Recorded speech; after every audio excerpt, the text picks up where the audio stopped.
Hello, I'm Nate Eaton with EastIdahoNews.com, and I'm speaking today with Jennifer Shen. She is the former director of the San Diego Police Department Crime Lab, joining me from California, where she currently also teaches forensic psychology. Jennifer, you've been following the Daybell case, the investigation, and then, of course, the new developments that happened last week with the discovery of these two sets of remains, now confirmed to be those of J.J. Vallow and Tylee Ryan.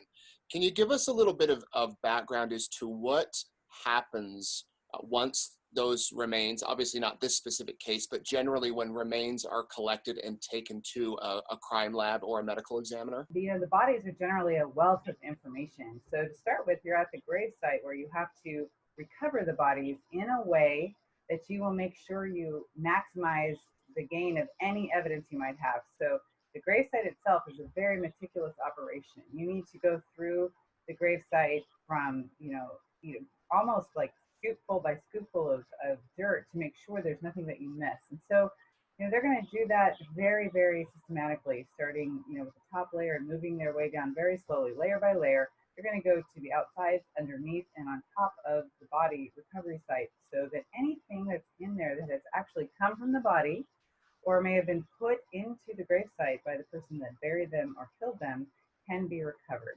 So that's the first step. That's it's a very meticulous process, and you're looking for anything for parts of the body. You don't want to miss any parts of the body recovery, but you might be looking for weapons, what was used to actually kill the children.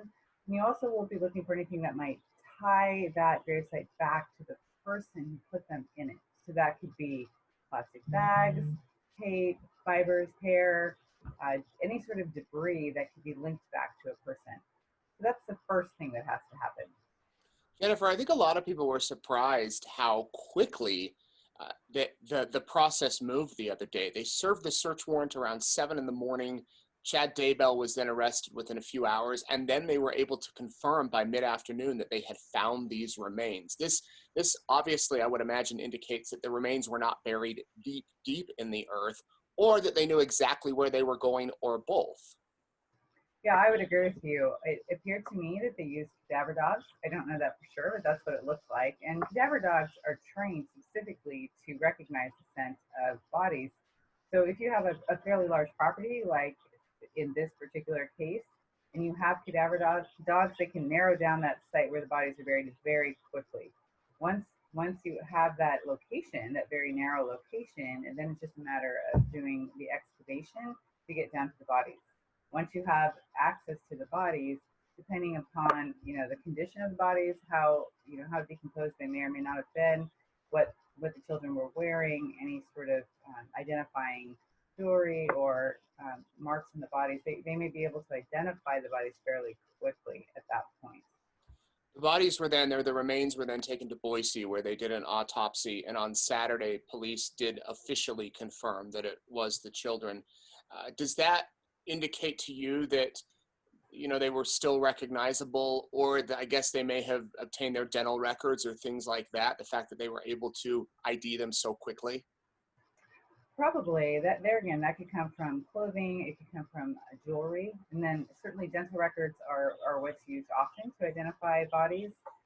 And I don't know what the condition of the bodies were. If they were still in relatively good condition, then certainly some of the physical features of size, stature, hair, etc., might have been identifying features for the family. Oftentimes, that's confirmed with dental records, however. What does it tell you, the fact that these bodies were buried right outside Chad Daybell's back door? Well, I don't know what that tells you. It's you wonder how long they were there, and it's frustrating that they might have been there for a long time and the family didn't know for months at end. But at the end of the day, the investigators on this case, they have to lay out a very meticulous case for a search warrant. They have to be able to convince a judge that they have enough probable cause to go onto someone's property and start digging in their backyard. And that's not easy to do. It shouldn't be easy to do, and it isn't. And if they don't do that correctly and take their time and make sure that search warrant is ready to go, then the things that they collect at that crime scene might not be able to be used in a court of law, and that would be tragic. So I imagine these investigators took their time to be very, very systematic in their approach and very thorough so that a judge would sign that search warrant and they could go to that property and recover whatever evidence they needed in order to make this case, which is very important. Jennifer, we know that Chad Daybell's been charged with destruction of evidence. There have not yet been any murder or manslaughter or more serious charges. Any idea as to why that is? Well, you need to charge to the level that you know that you can achieve when you go to a jury trial. So often they'll start with a lower charge that they know they can make, and then as the investigation goes on, they're going to add charges. Just because the bodies were found on his property does not mean that he killed the children. It doesn't mean that he helped kill the children. It doesn't even mean he was an accessory to killing the children. It means that the children were on his property and they must have some evidence of some sort of destruction of evidence in order to even to charge him with that. So it's unfortunately these things they take a really long time. It oftentimes takes months and months, if not years, to get to a trial where you have all of the evidence you need to really have a very strong case. So I imagine once the investigation's gone on and they've been able to come up with some more information, then they'll look at charging him with the actual murder. Whether that happens or not, we'll just have to wait and find out. That's one of the key words through all of this that law enforcement, prosecutors, everybody says is patience. Patience. This is not a TV show. Right. Yes, I've dealt with that for many years in my life. Why does it take so long to do DNA? Can't you just get it done in an hour? And of course you cannot. Sure. So. Which is another question about Tammy Daybell's autopsy, which has she died in October. Her body was exhumed in December. Here we are in June. Is it common for an autopsy to take this long? Well, that's another, that depends as well. It depends on how complex the autopsy is. And if you're looking at a body and you're really wondering what, it seems to me in that case that they might be looking for poisons or toxins of some sort. And that kind of work can take a really long time because they have to do the collection, they have to send it out to another laboratory that actually does that kind of work. And depending upon backlogs, etc., it just takes a while. And the more complex the poisons or toxins you might be looking for, or the body chemistry that you might be trying to understand, the longer it takes. They're not just quick tests that you can do immediately. They just take longer. And unfortunately, a lot of those laboratories have lots and lots of cases to work. So these things take time, but at the end of the day, you want to make sure that the work is done is absolutely perfect and thorough and can be used to prosecute the person responsible for the crime. Jennifer, I would imagine as the head of the crime lab in San Diego that you saw a bunch of crazy cases. I hate to put an extreme. Is this the most extreme case you've ever seen? But I will ask, have you seen a case like this?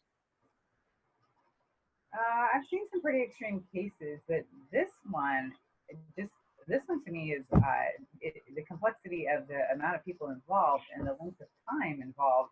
I've actually never seen anything quite like it, I would say. And just, I've been following it for a while, just having these two children having disappeared and the mom being somewhat cavalier about that. It's kind of mind-blowing as a mom, I would have to say. But yeah, the number of deaths involved that are all sort of suspicious, it's really interesting.